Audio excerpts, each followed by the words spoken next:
Hey fan, it's me, Aaron. Triforce Mike. And he's back from peeing in a parking garage at E3. Yes, I am. It was awesome, but the peeing was terrible, but the rest of E3 was great. It's just video game stuff. It's not even comic books. I'm not interested. There was comic book video games. So? Okay. All right. So this week we have probably the biggest book of our shop and of our, existence. Year. Like, this always makes our year. A new volume of Walking Dead. It's volume 14. Yes. I can't really say anything about volume 14 because so much big stuff happens. I don't want to spoil it for you people that have waited and waited for this volume. But I would say it's most similar in tone to volume 8. So, and beyond that, this is, the 15th? Well, in 2 weeks, on the 30th, on June 30th, we're going to have Charlie Adlard here in the store signing. He will sign this volume. He'll sign every volume other than volume 1 because he didn't draw that. Right. And he'll sign all the single issues. He'll sign everything. I don't care. He'll sign everything. He'll sign, like, Astronauts in Trouble. I don't care. Whatever he drew, he will sign. He's the man. It's going to be great. And, I'm excited about it. So hopefully you come. And we have a special deal to Comic Shop, which is nowhere else. So I'm sorry for everyone else. It's not a comic shop. But our special deal is you buy volume 1, which is $10, and you get volume 2 free. Yeah. And volume 2 is currently priced at $15. So you get a $15 thing free for buying volume 1 because my whole point is I want to have a great signing, well attended, everyone happy. I want Charlie Adlard to think I'm cool. Yes. Like, the whole point was I wanted to have a store that's successful so I can bring down my heroes and have them think I'm cool. It was all about validating my life choices. And so far it's working. So, cool. Great times. Green Lantern, this is Brightest Day. It is a lot of stuff with, like, where's the White Lantern, like, where's Waldo type stuff. The White Lantern stuff actually comes to its fruition in Brightest Day, but this is definitely the road to the prelude of War of the Green Lanterns. Definitely. And War of the Green Lanterns has been ridiculous. Awesome. Nice crescendo to cap off the entire Green Lantern thing going on. So, good stuff. I dug it. The cape, we probably didn't mention this when it first came out because I'm an idiot. But I've since read it, and I freaking loved it. So good. It is nominated for an Eisner for Best Single Issue, and the writer, Joe Hill, is nominated for Eisner as Best Writer. If you need any other reason to buy it, I don't know. I'm telling you, it is my favorite single issue of last year, probably pretty easily. And it's a great premise. It's an instantly relatable character who's just like us, big freaking loser. Yes. Slack ass, whatever, no purpose, no direction in life. And it opens with his girlfriend breaking up with him. And, then obviously the cape, let's just say somehow he gets powers to fly. And so basically I would have called it to not be, he probably didn't know at the time, but that Cape TV show was goddamn awful. Yeah. So, every time people ask me, is this from the TV show? I'm like, no, it's not from the TV show. I would have called it Whatever Happened to the Girl Who Dumped Superman. So it was good. It was good stuff. Should we talk about the book that's not here? Oh, crap. I skipped right over there.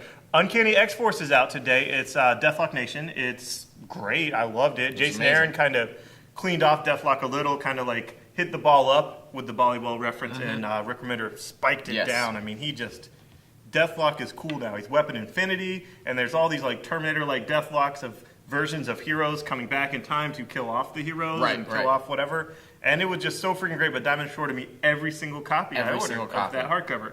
And we're calling them, trying to get them the next day aired. So the actual customers won't know the difference, so you guys don't have me showing it. I almost forgot to talk about it, but X-Force is by far the best book Marvel is putting out right now. And Rick Remender is DC's loss and Marvel's gain. So it's been awesome. Cross is sick. Psychopath is actually, I think, kind of sicker than the 3D. I mean, it's, oh my God. It's just worse and worse and worse. When you have the protagonist just as bad as the antagonist, I mean, you don't even know who to root for.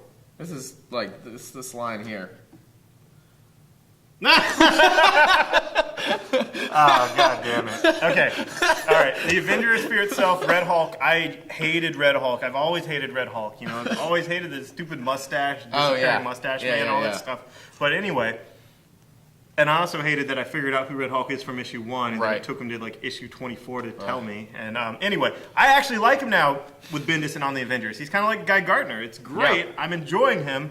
And now, Fear Itself, I'm afraid they're going to kill him in Fear Itself, and now that I've actually cared about him. So that's weird, but, that might happen. I guess Fear Itself Alpha Flight is afraid of being a miniseries instead of ongoing, but it's great. It's Alpha Flight versus their country. It's like Civil War in Canada, Yeah. except none of their friends can help them because their friends are not Canadian, so they can't actually cross the line and come help them. Oh, man. There is one Canadian I know that might show up. That's a pretty powerhouse guy. But, Yeah. You know, beyond that, let's talk about Flashpoint.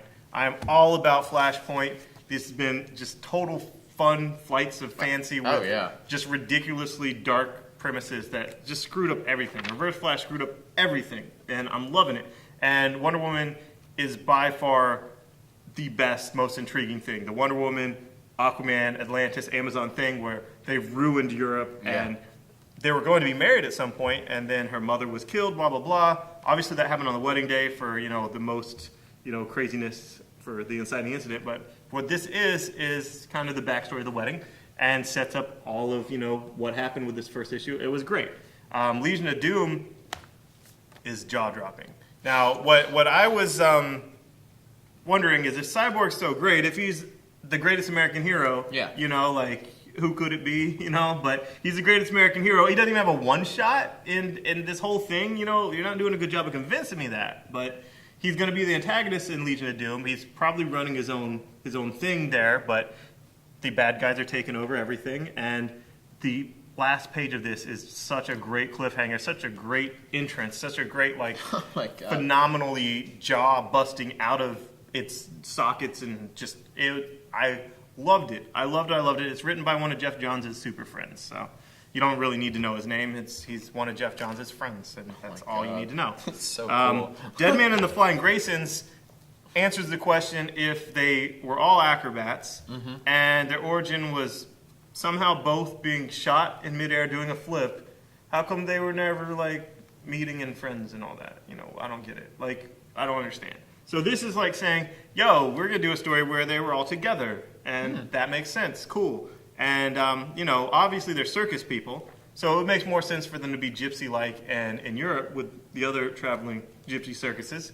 And that just happens to be where the Amazons are. So it's essentially Deadman and the Flying Graysons versus Amazons in Gypsy Town.